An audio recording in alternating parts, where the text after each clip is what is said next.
Good morning and welcome to WNHH-FM's Dateline, New Haven. I'm your host, Paul Bass, inviting you to look behind the headlines on the stories that make our community tick. Well, as we all know, New Haven independent commenters make our community tick. Sometimes groan, sometimes shout hello and hooray, or get their 2 cents in. Oh, they sure do, Paul. So we're going to check out what they've had to say about the latest news in town, and we're going to do that. We're going to read their comments and discuss them. Joining me in that endeavor, as always, our local radio personality, Bob McCormick. Good morning, Bob. Yeah, good morning, Paul. And filling in for Station Manager Harry Drost, Station Manager of the Day, du jour, Brian Slattery. Good morning, All right, Brian. good morning. Thanks for making the time, folks. Totally. Let's get down to business. Okay, we're going to read comments on stories that appear in the Independent, and we're going to start out with a story that was about the new mayor, Justin Elliker. And he said, I'm going to show people that I don't just come around when it's campaign time, when I'm asking for your vote.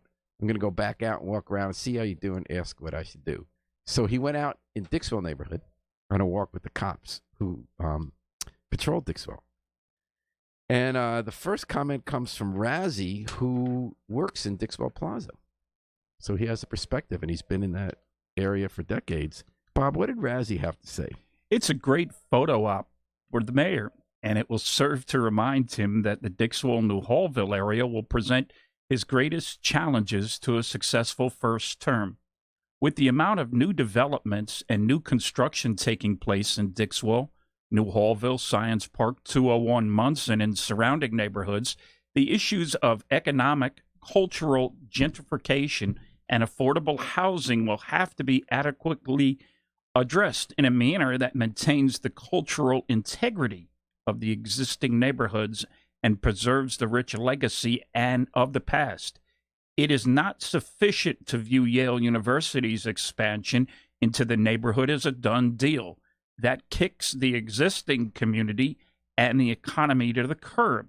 There's a vibrant local economy along Dixwell Avenue that needs to be preserved and strengthened. We've lost the Elks Club, which we talked about the last time, and a huge blow to the community.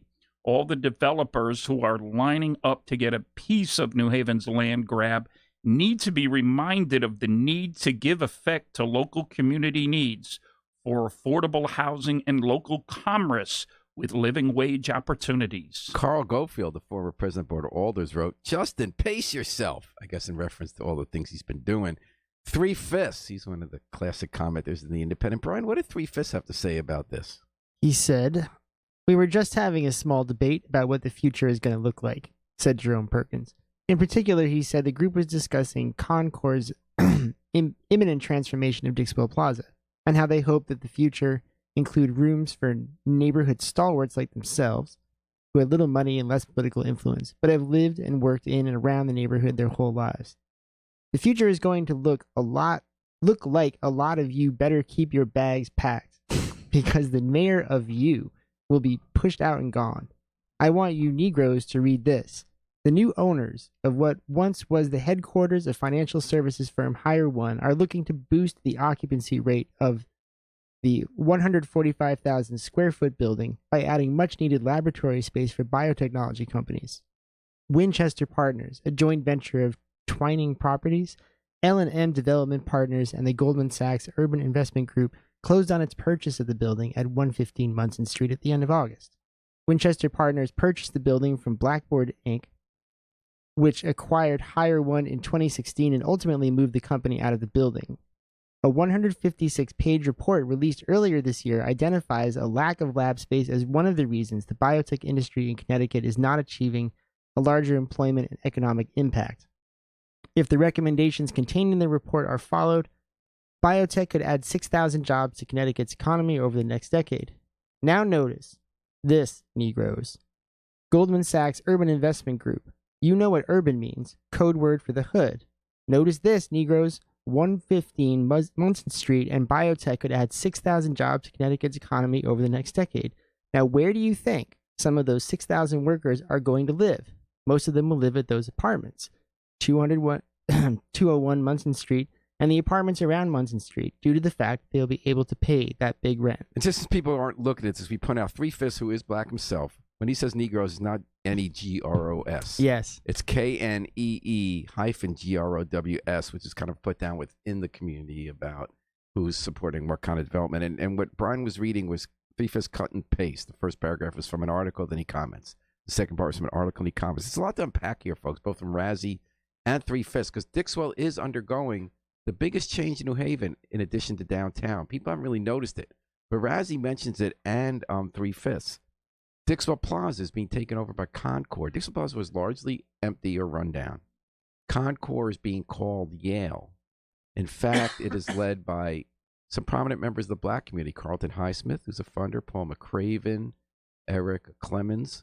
They do they invest in startups and training for people, phlebotomists and food service.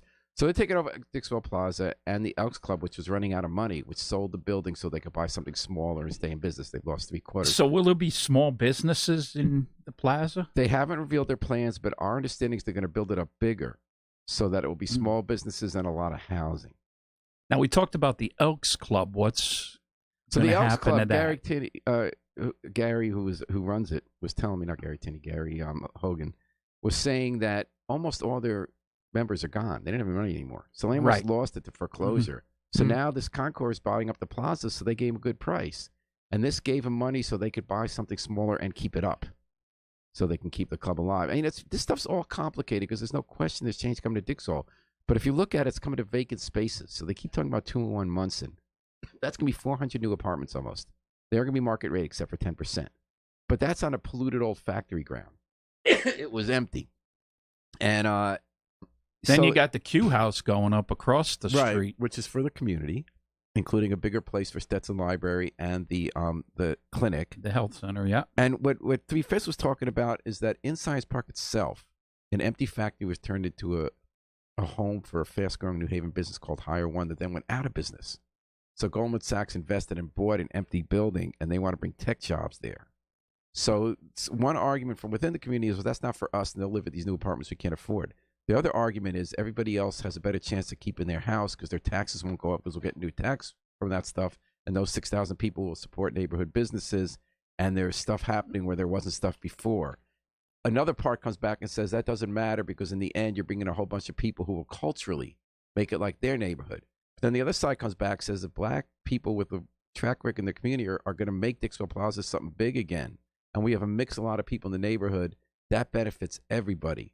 So it does look different. Now, Razzie sees it from the perspective of someone who's at Dixwell Plaza and promotes small business.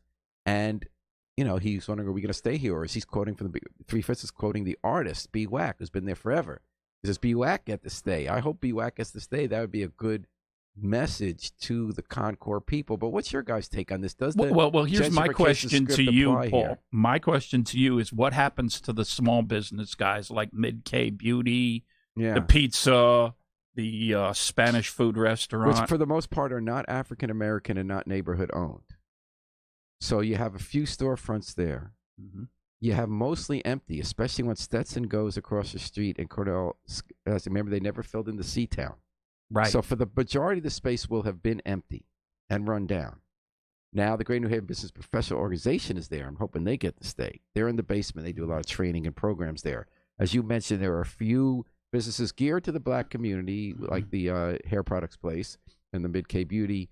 And why wouldn't that stay or go somewhere in that area? And there are other places they could go too. So that is a question. I have no doubt that they will be gearing the stuff there to the African-American community. They're also talking about building housing there, and they're still tying into Florence Richard. But I could be wrong. I could be a Pollyanna because I don't live in the neighborhood.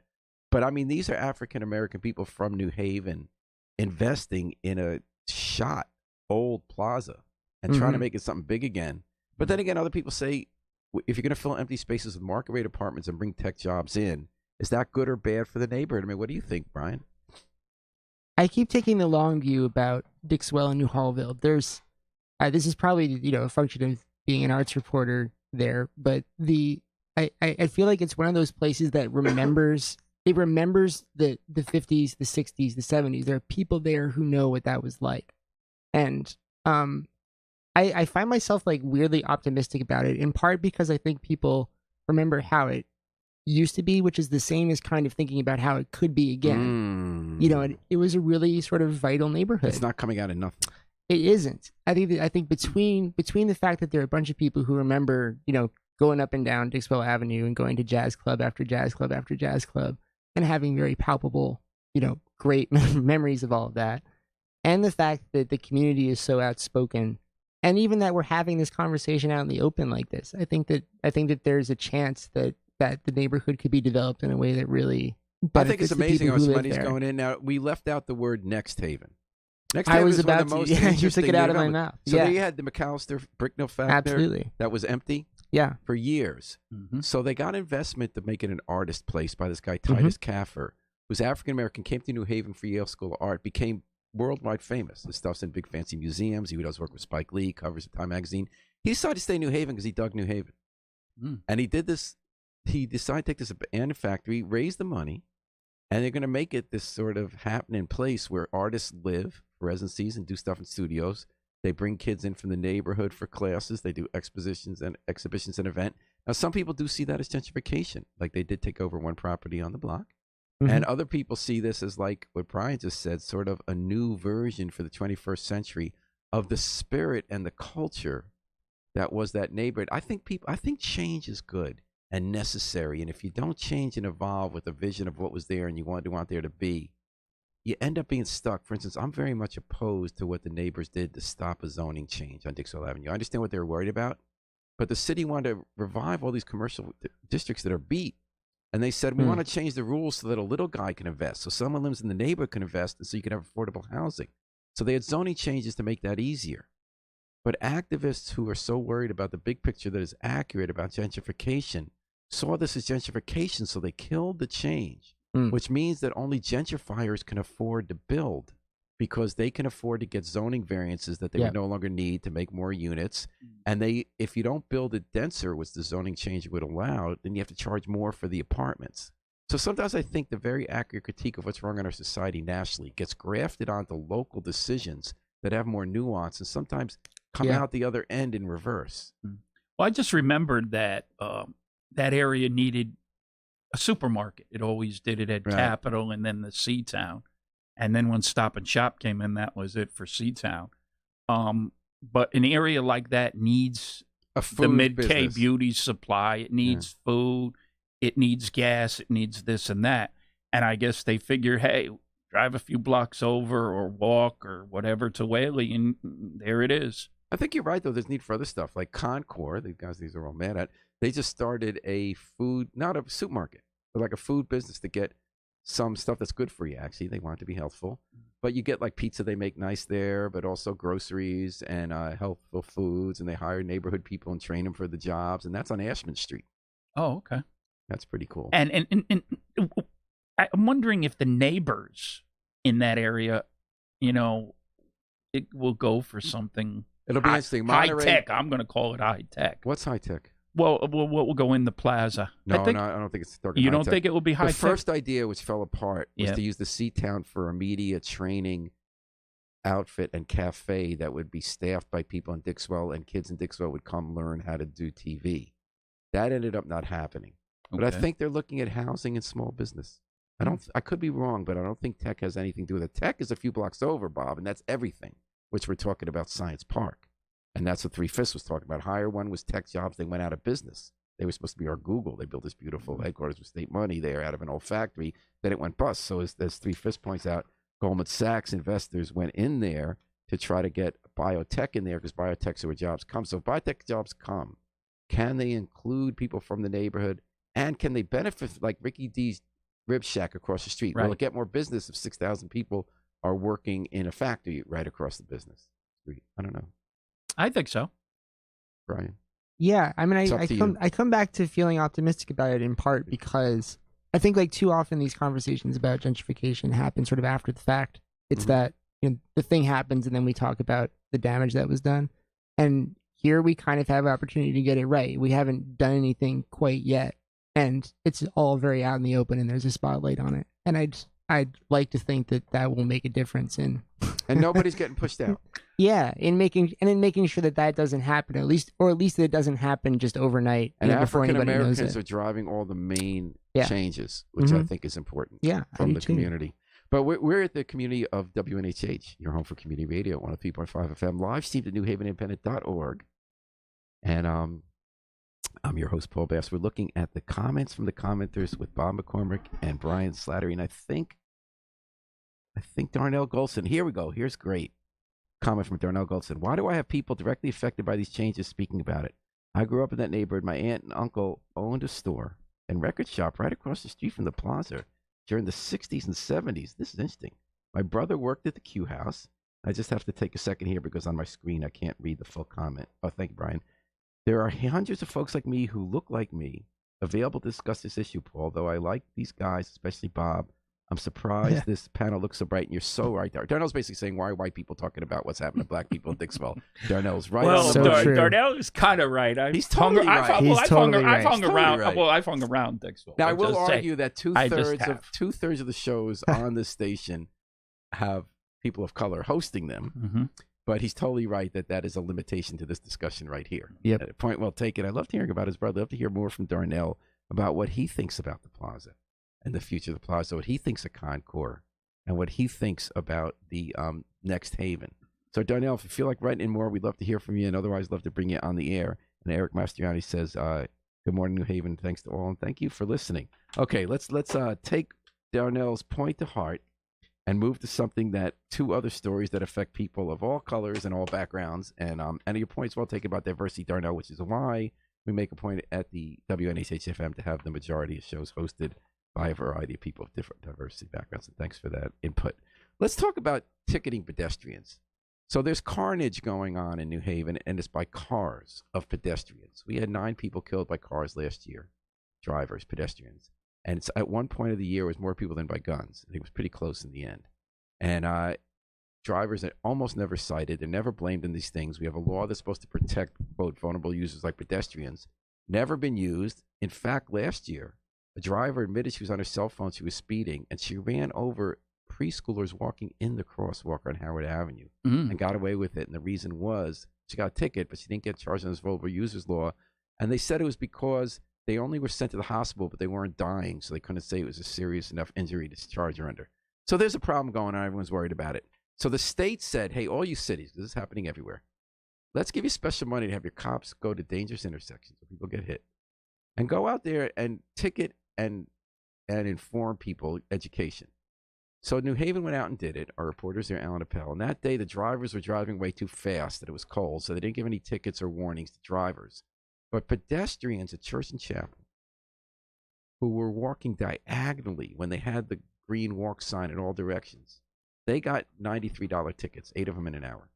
They want you to ride at right angles at the, like, go one way. So are we going this way? Are we going this way? Which way are we going? I'm sorry. Like an Not L everybody shape. can see me. Like an L shape. Like an L shape. Instead of okay. diagonal. And most people say you can't because you don't have time, especially if you're not 22 years old and a sprinter.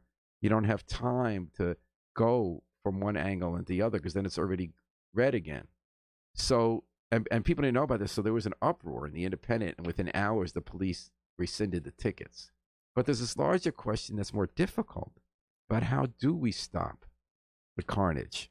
And there was an article in the Independent by some experts who talked about streets need to be designed better, the focus needs to be on motorists, and people had a lot to say about that. Let's hear what they had to say. Bob, what did Narcan have to say? I guess he was brought back to life here. He or she imposing minimal punitive fines is how people can help shape public safety. If you don't drive something resembling the speed limit or walk in busy roads as at designated areas and times because those are ways to keep everyone safe, then you may choose to do so for fear of it costing you money.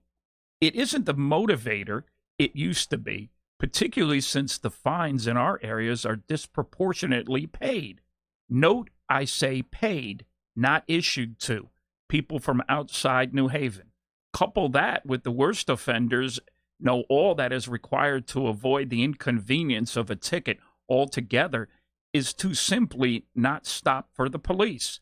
Fairly enforced and evenly upheld, I would be inclined to believe it is a less costly approach than rebuilding the infrastructure of a whole city.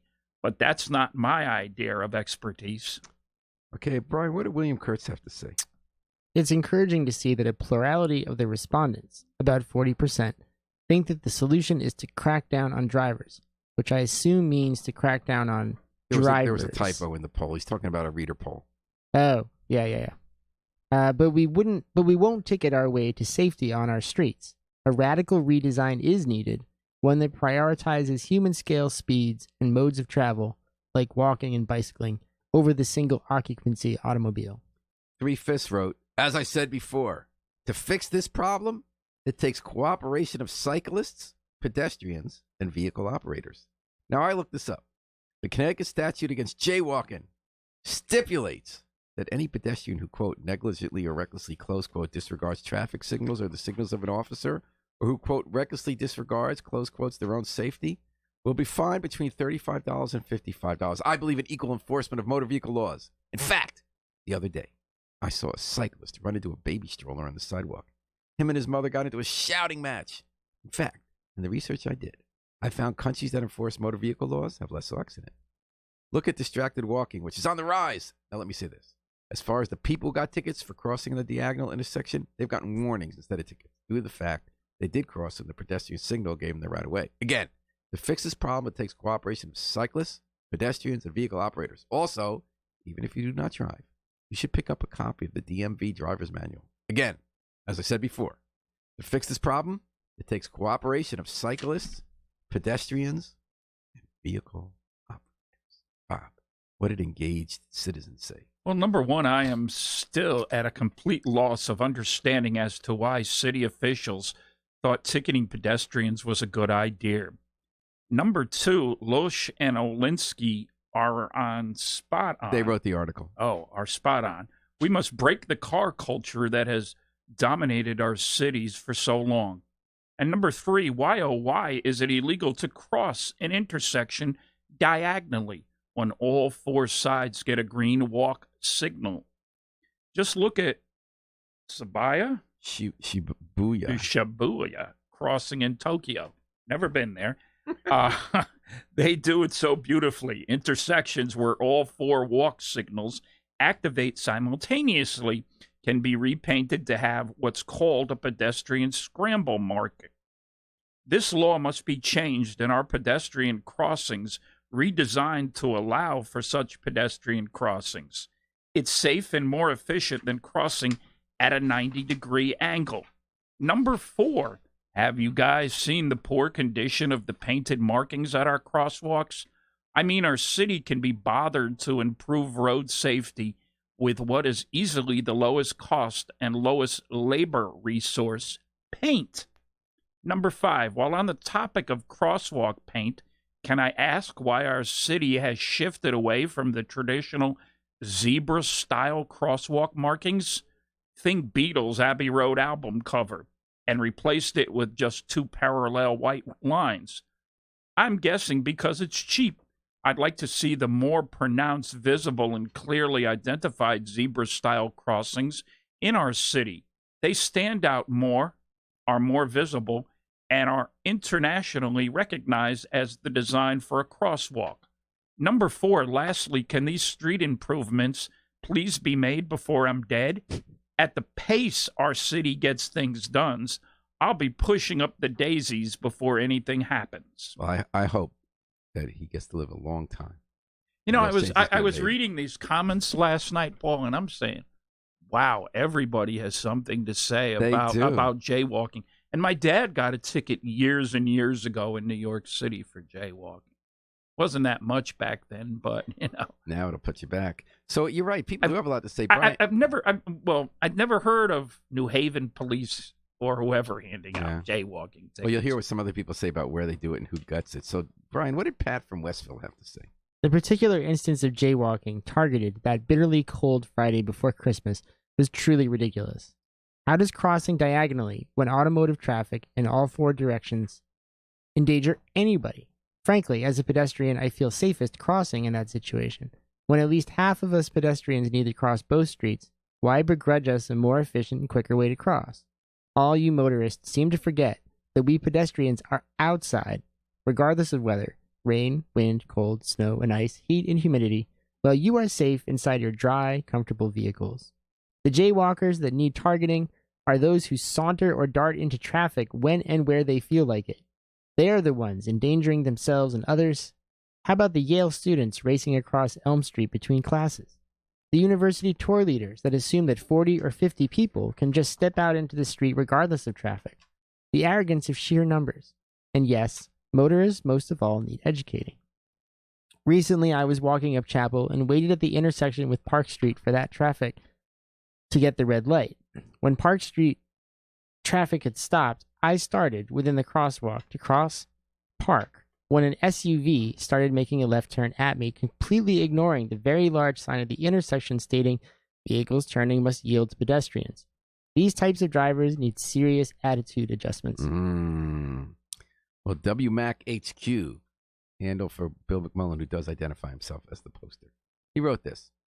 I have personally been run into by a cyclist riding on the sidewalk twice in the last 3 months. One incident generated a swearing tirade from the cyclist at me, quote, because he had the right of way, close quote.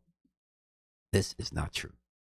I asked the police officer who told me that cyclists have to follow the rules of the road, which means stopping at stop signs, red lights, etc., as they are considered vehicles on a city right of way. If this is true, then from what I have seen, most cyclists are not in compliance. Until all constituents follow the rules, there will continue to be accidents. I believe bicycles are the best inner-city transportation after walking. These two modes should never be in competition. Common sense and courtesy should prevail. Share the road means that. Bob, you get to read the blast from Noteworthy. I'm sorry, but I have no sympathy for jaywalkers. They put drivers and themselves at risk and create mayhem. It is stupid to think anybody thinks they can jaywalk with impunity. Lane markings and crosswalks, bike paths are all designed to keep people safe and facilitate walking, biking, and driving. People who just assume they can jaywalk at will and claim they didn't know should just get tickets. Well, I don't know. I'm going to see a different opinion here come from Ch H. Brian, what did Ch H have to say about that? Sometimes it's safer to jaywalk. My walk to work involves crossing State Street from the north side of Grand Avenue. The thought of using the designated crosswalks makes my skin crawl. It requires 1. Crossing through a dedicated right turn lane where some cars disregard the red light. 2. Then standing on a tiny island where I'm a sitting duck for any car losing control in 3 directions. 3. Then a 2-stage crossing of State Street proper, once again exposed at mid-crossing to oncoming traffic from 4 directions. Instead, I cross some distance north on State Street. That way I have 1. Oncoming traffic from only one direction at a time. 2. A much safer waiting place on the island that divides north-south State Street. 3. Plenty of distance in both directions to assess speeding, oncoming traffic. As a driver, my particular nightmare is Whaley Avenue after dark. Only the yellow line, no divider, cars doing 40, me on hyper alert for kamikaze pedestrians almost always wearing black. Whaley demands a massive redesign. By the way, have you guys ever crossed as a pedestrian where he's talking about at by a little near the fire station at State and Elm, a block from here? I cross there pretty regularly. He is right. That is the craziest place to try to walk as a pedestrian. You do have to take 5 steps to go 5 inches and wait for 5 lights to turn. I'm going to tell you the craziest place to cross is there at North Frontage in York Street. Yes, that's pretty bad. It's very bad. That's I think they don't give you the time. I don't think the city has really tackled that situation yet. Yeah, that one's hairy. That was designed for cars. What's weird about that State Street one is how little it is, and the cars are, they have a separate turn lane coming from Grand onto State, so that becomes a separate place to cross. And then you have sort of fast traffic in different directions, and it is just a mess. Yeah, and you get hot. I definitely got a little PTSD reading that one. So there is a little sense that sometimes it does make sense not to follow the exact rule. Which this all started with the diagonal at Church and Chapel. It makes no sense when it's walking in all directions to try to go at right angles. You could never make it across. And then the police said to me, "Well, we're worried for them because what if someone turns right on red?" And then I realized you're not supposed to turn right on red if someone's in front of you. That's the law. That's what you're trained. So they're wrong, which doesn't mean it's okay if they're wrong, but they kill you. But it means the cops should be there ticketing the guy taking a right on red when there's someone in the crosswalk in this intersection, rather than the person trying to get across as fast as they can before it turns again. You know what I don't like is right here at Elm and Temple. Mm-hmm. There's the buses stop Right. to the far right at that corner, and then there's like a bike It is weird. The bike lane lane, comes and I've between where ridden down Yes. that sometimes. Me too, and it's hard to tell where you're supposed to go because Right. you can get run over and people are pulling over to stop with the Right. buses, but the cars in the other direction. It's complicated. Meanwhile, like I mean, this is just me personally, but I was under the impression that the walk lights were timed so that you could cross diagonally. I always thought that too. I really did. Like Yeah. I just thought, well, they've given me 30 seconds here and 45 And seconds you never there. get 30 seconds. Yeah. You never get Yeah, that. yeah, yeah. And that's the thing that, like, I Right. can barely get across. I'm thinking, what about people who have crutches, Totally. wheelchairs? Well, Or just absolutely. like they were ticketing people in this freezing weather, like who are bundled up, who were in their 50s or 60s. Well, I guess I'm like almost 60. But I mean, people look like they weren't as able-bodied or pushing strollers and stuff, and that was crazy. Anyway, can't suffer fools had this to say. Why not go down on College Street in Trumbull and ticket all those Yale students who like scattering roaches when a light turns and those walking against the light, etc. I guess can't suffer fools doesn't think highly of Yaleys. It's just my take on it. What did Jane well, do? Yaleys do walk right across And Elm one of Street them. all I'm a the bad, time. I'm a bad pedestrian. I realize yeah. I'm too impatient and I walk at other places. And as a bicyclist, I was not careful enough. And I'm glad I don't drive much because I worry about myself on the wheel. We're all screwed up. We all got to do better on that road, in my opinion. Yes. What did Jane No. 2 have to say, Bob? I, But the one thing is different. Cars like a gun I compared to the love the pedestrian. point Totally. about how we are enforcing ancient, self-serving assertions of the nonsense automobile The lobby. nascent, yeah. I think you'll also find some old literature about how crosswalks halfway down a block are safer than at intersections. But no one driving a car wanted to have to stop mid-block. Thus, that standard was never adopted. I also want to make one more point. Some pedestrians are being careless at times, but other times they are doing something, legal or not, which is actually keeping them safer. The fact is almost all meddling in pedestrian enforcement is riddled with the possibility that you are actually undermining someone's best judgment about what makes her safest and probably really is safest. You're meddling in what is making it safest for individual pedestrians. It's better for police to ignore the laws when out enforcing and observe the behavior. The only pedestrians who should be guided better than cited are ones you can see are doing something dangerous. That's really different than focusing on whether it is technically an infraction. Perhaps they are barely paying attention. Perhaps they are standing on the yellow line halfway across with traffic zooming on either side. Your gut tells you that person is going to get herself killed. Otherwise, really, butt out, because your meddling could get someone killed who is actually doing the safest thing. For example, if you are really careful crossing mid-block, it probably really is safer than at a four-way intersection. That's reality. There is no doubt in my mind that these enforcement activities are making pedestrians less safe. I am certain of that. I survived a really horrible car versus pedestrian crash where I was the pedestrian. I was struck in a crosswalk with the light in my favor by a driver who ran the red light. In crosswalks, I make sure the cars are stopping at the light. That is interesting because that's the point. Even if we're all needing to do better, cars can kill you. Pedestrians can't kill a car. And it's not equal. Lately, I've noticed, Paul, the police aren't in a rush to cite a driver Right. when there's a pedestrian versus car And crash. every time a pedestrian dies, the police investigation always says the driver's not at fault. And then meanwhile, so I have a little game I play with myself. And then I think that I don't drive more than 10 minutes around here without watching someone run a red light. Yeah. It's a thing. It's a thing that happens We're all the time. It's very scary. It's, you know, Brian, what was Claudia Herrera's take? in my opinion, I would like to see this law to be enforced all around Yale buildings. Too many times you find students crossing reckless, texting, etc. We, the ones who walk and drive around these streets, can be witnesses of how many scary moments we passed with these careless students. They put in danger themselves and give hell to us too. According to the interview, Yale was granted with money for this issue. I think it would be a good idea to separate and educate their students. Would be more efficient to make them accountable of their actions by supervising them frequently to create real awareness. Living in New Haven for 16 years, I had bad experiences as a driver and pedestrian. I'm not saying students are the only ones with the main problem, but definitely they have big participation with their community safety. For last, yes, drivers are responsible at the end of the day to look up for pedestrians, but I get the point about better traffic design and still thinking, is the speed what needs to be ticketed enforcement? I am not an expert in any case, but as a mom and longtime resident, I can ensure that the people's lifestyle is way different from 20 or 10 years ago.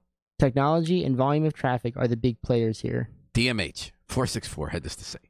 Just to be clear, I believe it was approximately 8 or so people that actually got a ticket. The rest of warnings. If I'm wrong, then I'll stand corrected. He's correct. I have no problem with enforcement on pedestrians as they are responsible for proper use of roadways, just as motorists are. You can't say that they pose a little risk as a motorist that's trying to avoid one could also be killed or kill an innocent bystander. Let's be clear. Not every accident is the fault of the motorist. At times, it is the fault of the pedestrian. Sorry if that bothers you, but feelings and facts are two different things. I would just note the fact that in almost every case, the New Haven police say it's the fault of the motorist. Of the pedestrian. Almost never do they say it's the fault of the motorist. So it doesn't bother me, and those are my facts. It's hard when it's hard when you're in an urban area like New Haven to drive around, someone either on a bicycle or crossing in front of the car. Remember earlier this year, the kid hit, I won't say him, he's a kid, young man, hit the 2 Yale students. Yep. I think it was on Elm and Howe. Yep, remember that. He ran. And the police caught the motorist. And they got him for fleeing. No, the it was scene. another motorist who followed him Right. So to then a the police Bates on found him at Worcester Street. Yeah. Yeah, followed him there, and there they found him and arrested him. But that was good. That's because he fled. That's He why they're mad at fled. him. That's why. Yes. Yeah. So Right. if you flee, But it's whether a or different not you story flee, for you, you once the police catch you. are making a good choice by tuning into Dateline New Haven here at WNHH, your home for community radio, 103.5 FM, live stream, newhavenindependent.org. We're commenting on the comments and reading the comments from the New Haven Independent on news stories in New Haven with Bob McCormick and Brian Slattery. Yes. So with the next stories, they'll change the pace. New Haven, we got a building boom coming. Things changing, knocking down, going up, more going up than knocking down. And one of those projects is happening at the corner of Orange and Elm. An old bank building's coming down. Art Deco bank building from the mid-1900s. Well, this week as it was gradually coming down, everyone was stopping and jaws slacked their jaw when they saw, oh my God, there was a church inside that bank Yes, from I the just 1800s. saw that. And it was revealed. We wrote a story about the history of that church. And it led to a discussion here that I found interesting, partly because the question of what we do with our history has been at the root of this project and the large discussion in town all the time. Because in New Haven, in the 60s and 50s, we tore down tons of buildings. Mm-hmm. We said those are old buildings, in bad shape, let's build a new. A lot of people said you destroyed history and beauty in the process. You should have rehabilitated the buildings. So then we went to a policy of trying to do more preservation. And now we're doing a little bit of both. And people felt this church, this bank should have been saved because it had a beautiful lobby. It also had a pretty ugly exterior, in my opinion, but it had a beautiful lobby. And they knocked it down. They couldn't stop under the historic district rules. Now, aren't they building a hotel They're or building something? a 132-room modern Hilton Inn Garden Hotel. So Mm. what do people say about this? Could it be a cave, Bob? What could be a cave say about the new church, the old church that was discovered from 100 years earlier? What a nice article and a useful reminder to the historical preservation fanatics. Cities are built through demolition and renewal through a new construction. Historical preservation should be done very, very selectively for truly significant structures, leaving most of the preservation of history to articles like this one. What did City Yankee have to say? I like when articles and people feign interest in something historical after it is destroyed. There is no sense of history. The past is to be destroyed, reinterpreted, rewritten. Presentism rules, so let's not pretend we care about the past. It is a sad state of affairs. The ugly boxes going up all over the country are testament to this and to the ugliness of the new thinking. As chimes in Atwater. Can't wait to see the generic, hastily built monstrosity. There are places that great building. This is progress. Bob, what did Anonymous have to say? Anonymous had to say, Atwater, if you don't build enough new hotels and luxury apartments to meet the demand for new housing and travel in New Haven, the city's existing housing stock that is affordable to many people will continue to gentrify. Preserving the affordability of our city is more important than forcing property owners to preserve badly outdated buildings. Beaver Hills, Brian? Thank you for this article. I was one of the many passersby wondering about it. If you haven't seen it, definitely check it out before the church is demolished. The pictures don't quite capture the wonder of the hidden church. Annie had something interesting to say. Annie wrote in, the source for brownstone now is India. As you might imagine, expensive to purchase and ship halfway around the globe. Yet, this demolition crew is tossing the brownstone from the buried church into the landfill. What a waste of such a resource. Atwater chimed in again, Bob. What did Atwater say? Atwater said, Anonymous, the Webster Bank building was not outdated. It was timeless. It was artful in its design. Its demolition was a minor travesty, indicative of the decline of New Haven. Maybe not decline, but usurpation by giant corporate developers, which to me is the decline. Plastic cities create plastic people. New Haven is pretty much just another plastic city. And as many know, plastic loses its luster rather quickly. Folks, this discussion makes me think of so many points about history and preservation. I've gone back and forth on that Webster Bank building. In general, I feel like preservationists sometimes don't like when something ugly is built, but then if it's been there for 50 years, they say, oh, now we could preserve it because that's historically significant that things were ugly, and now we don't see it's ugly, and we change what we think is ugly. Like everything built we think in the 60s was ugly and new brutalist. And then some people re-examine. They say, Temple Street Garage, maybe that wasn't ugly. And so in this building, I would have preserved features of it. So I don't think they should have had to save the building, but the preservationists did convince me that that beautiful bank lobby, the big open area, I wish they'd been more creative in thinking how to reuse that portion for the lobby of the hotel to make it distinctive rather than cookie cutter.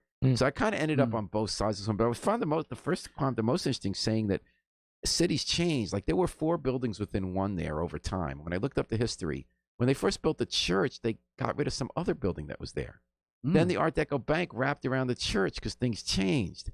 So it is a good warning from preservationists that you shouldn't always be knocking stuff down, because that's wasteful for the environment. It costs more money, and history buildings were built kind of nicely. It's nice to try to save them when you can. But I think the other side sometimes also thinks that points out that become fetishistic and doesn't quite make sense, and that change and churn is part of our evolution as a community as well as uses. Why are we change. just building so many hotels? Because everyone who wants to come to New Haven for all the bustling business and conferences, academic and tech, they all have to stay in Milford and Brantford and other places like that because there East aren't enough Haven's rooms. building one, I read. Right, because there aren't enough rooms in New Haven, so that's why we have like the new Blake. We got the redone Duncan. We got this one.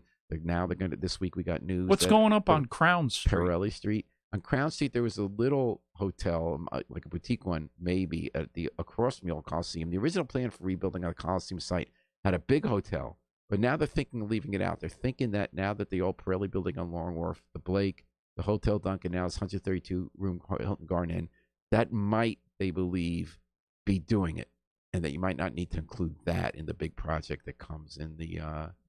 But we'll see. But they want a conference center too, so that's a big issue. We don't have the conference center for a lot of this stuff. As an aside, it's kind of nice to hear them doing the numbers a little bit. Yeah, It's like somebody's saying, "How many hotels do we really need here?" Yeah, and sometimes Yale's only here 9 months out of the year. Actually, they do stuff in the summer too. Oh, well, yeah, I know some of the alumni come back. And there was a regional planners in New England. They couldn't come here because we didn't have a room for them big enough. We didn't have enough rooms. We didn't have the space for them to have their convention, that kind of stuff. So it's interesting. All these tech they do conferences as well. So, but they're thinking now if they do the Pirelli building into a hotel, they might do a deal with the boathouse that we just built on Long Wharf, where you have a conference where you kind of go on the water for your conference hall in the boathouse, and you have a shuttle or a walk down the block. But they'll have to make it pedestrian friendly, which is tough there in Long Wharf. Right. To get back back to the other article. I want to just say, I just want to say, Paul, that yesterday I went into Vito's on Center Crown Street. On Center, yeah. On Center, and got a salad. The Bananos. Talking to the lady. She listens Ms. to Banana. us at the cash Love her. register. And I mentioned to her, I said, what a vibrant street this was back years ago when there was Grants and Kresge's and the gas company across the street. And there was just my lonesome self in the store. Yeah. You know, and the business they did for years. That Vito's. And I'm glad Vito's. They is have still been around. there for years. And people Vito's. swear by Vito's. Yes, you have the to best first. subs in New Haven. I like their salads. Yeah, so everyone should go down there and Center. It's still there, right around. Yep, All right. still there. So, any last thoughts on Brian and Bob about the revelation of the church and whether stuff should be torn down there or saved? I thought the person had a good point about the kind of stone that could be, preserved, salvaged. Well, New materials. Haven tends to preserve a lot of stuff. After and we didn't, now we do. I think we should. Yeah, I think some things should be reserved. Brian? I agree with you that it's a really complicated thing. And the questions about what exactly you're preserving get really gnarly really quickly. There's always that sort of thing about, there's a building where the outside looks like it did 100 years ago, but they've completely filled the inside with like stuff from Home Depot that they bought 10 years ago. They already did twice on that church. Yeah. I mean, and there's always those questions to me about like exactly what it is we're preserving when we set up a preservation district. I tend not to be a particularly nostalgic person. And on the other hand, I would be sad to see some of the buildings in New Haven go. Like I love what we preserve. Like we did College Street, right? Yeah. And I like the building I'm always staring at is the one that's on Chaplin Orange, like that bank building. Mm-hmm. I want something cool to happen to that building. They got someone. Oh, good. And on the Finally. bottom, like the working plan is in the basement, a version of a speakeasy themed club. See, now we're talking. And then on the top, I think Somebody maybe read a my restaurant mind. or something. So they got that one going. That Merchant Bank's had it for. That's a neat building. I've been in Right, that but one. I want that to be treated well. Yeah. And I was when it was vacant, I was worried. Because there was demolition by neglect across the street when they had the building collapse. Right. Yeah. One building I wish they preserved, and you know it as well as I do, is the Coliseum. They never finished building that. Yeah, They never put the first I know. floor. There were problems, but there was some From good day times. one. There were some good times in the Coliseum. There were good times at Coliseum. And Bob, I hope we have good times to come. We will. Because there are so many questions. We'll do it guys, next month, right? Yeah, that's right. There's so many questions we raise, but there's one answer to all the questions. That it's great to be here on the radio. Everyone listening in, weighing in. Darnell, thanks for the great comment. And Brian Slattery and Bob McCormick, thanks for joining me and commenting on the commenters today on Dateline New Haven. Thanks, everybody, for listening. Our best wishes are with Harry Drost. Thanks for Brian for working the controls. We're going to take it out with the Afro-Semitic Experience performing I Wish I Knew How It Would Feel to Be Free. Free. Oh, excuse me. From the group CD, A Plea for Peace. This is Paul Bass inviting you to fly free with us all day and all night long here at WNNHH. I threw an extra letter there. WNHH, New Haven's home for community radio.